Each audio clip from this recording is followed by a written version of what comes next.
Hallelujah. I'm the way-making God.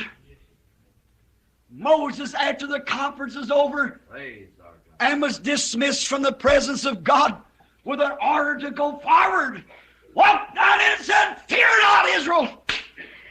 Stand still this day and see the power of our God. Go towards the sea. Don't move from the commandment.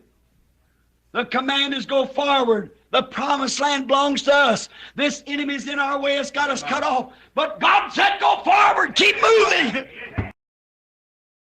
The Jewish people have lived in the land of Israel, what is now the state of Israel, have lived here and have been attached to this place for about 3,500 years.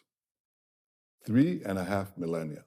Now, roughly for 2,000 years, we were conquered by the Romans, we were conquered by the Byzantines. They did a lot of bad things to us, but they didn't really exile us, contrary to what people think, okay? The loss of our land actually occurred when the Arab conquest took place in the 7th century. The Arabs burst out from Arabia, and they did something that no other conqueror, not the Romans, not the Byzantines, not the Greeks before them, not Alexander the Great, nobody did before. They actually started taking over the land of the Jewish farmer. They brought in military colonies that took over the land. And gradually, over the next 2 centuries, the Jews became a minority in our land.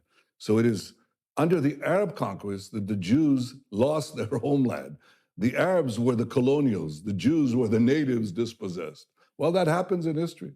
The Jews were dispossessed. We were flung to the far corners of the earth, suffered unimaginable suffering because we had no homeland. But we didn't disappear, and we never gave up the dream of coming back to our ancestral homeland. The Arabs who had conquered the land basically left it barren. They never made it their own. It was a barren land. It really had, practically it was an empty land.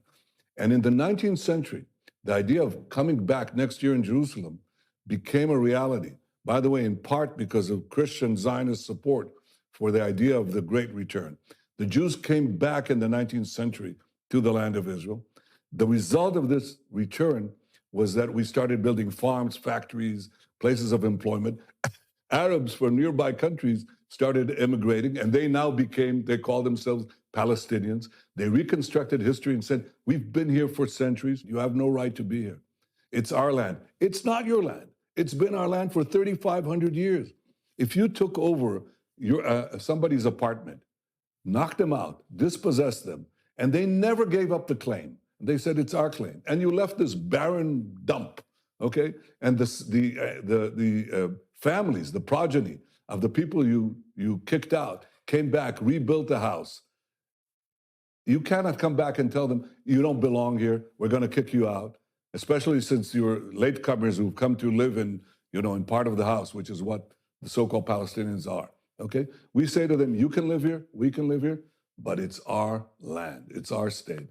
And the reason this conflict continues is because the Palestinians, who represent the colonial powers, the Arab conquest of the Middle East and beyond, they are saying, you have no right for a Jewish state. Well, we do. If any people has any right to a state, if any people never gave up their dreams of returning to their ancestral home, the Jews belong to this land belongs to the Jews.